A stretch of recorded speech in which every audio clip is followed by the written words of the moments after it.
Hi, I'm Brooke from Side Yarden. Did you know that basil is one of the easiest things you can grow from home? Today I'm going to show you the easiest way to grow and harvest your own basil.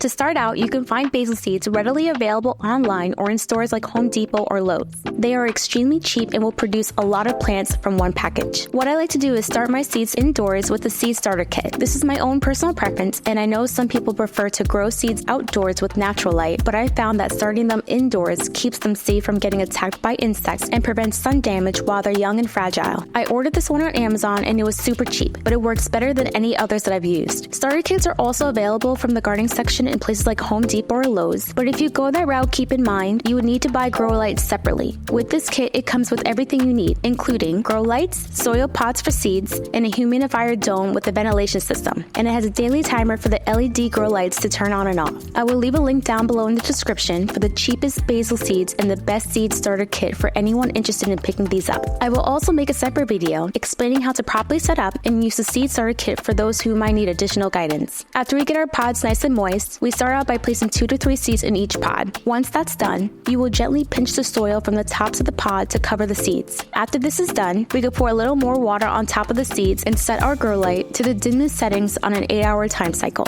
You could pretty much forget about them for a few days, and the next thing you know, your seeds will be sprouting. The nice thing about these pods is that you can transplant them directly into soil. So once our seedlings are large enough, we will plant them in the soil outdoors. This could be in a small pot or a larger planter depending on how many seeds you decide to grow. I really like the above ground planters. I ordered online and these are just great if you have the space for them, but if you don't, a small pot on a balcony or a patio will work just fine.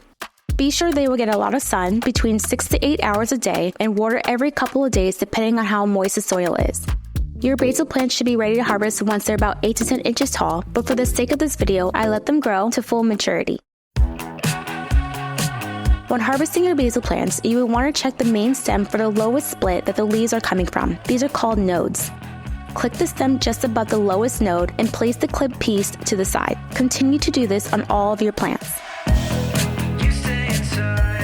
Once you have clipped your main stem to the lowest node, you can go back and clip any additional stems to the lowest node as well in order to thin out the plant. This is actually very healthy for your plants to continue to grow, as the more you thin it out, the more new growth it will continue to have. Once you finish clipping all the nodes, rinse the basil thoroughly and place it on a paper towel to dry. If you don't intend on using the basil within the next few days after harvesting, you can keep the basil fresh by placing the stems in a flower vase or a glass of water. If you're ready to use your basil now or soon, pick each leaf off the stem individually and place them somewhere safe. Once you have done that, your basil leaves are ready to be used in some fresh new recipes. As a bonus, I will show you my favorite and easiest homemade basil recipes right now. Are you ready? Let's make some pesto. For this delicious pesto, you would need 2 cups of fresh basil leaves, a half a cup of pine nuts, 2 garlic cloves, 2 tablespoons of lemon juice, a half a cup of olive oil, and a quarter of a cup of fresh Parmesan cheese. So to start out, you can easily toast the pine nuts by heating them completely on a dry skillet. Then you will add them into your blender, preferably one that has a puree option. Next, we will add our lemon juice and garlic cloves, add a bit of salt and pepper, and blend until everything is chopped. Sometimes you will need to scrape all the small pieces off the sides and back towards the bottom if you have a larger blender. We add our fresh basil leaves, give it one more good blend to get it nice and chopped. Add in the Parmesan cheese and the olive oil.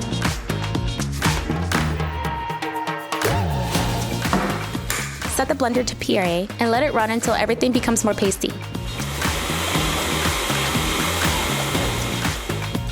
Empty your blender into a glass or a bowl. At this point, feel free to add more olive oil to get the consistency you desire. And there you have it. Delicious pesto ready to be served. Stay tuned and I'll be sure to upload some of my favorite pesto dishes that are easy to make. Thanks for watching. See you next time here on Side Yarden.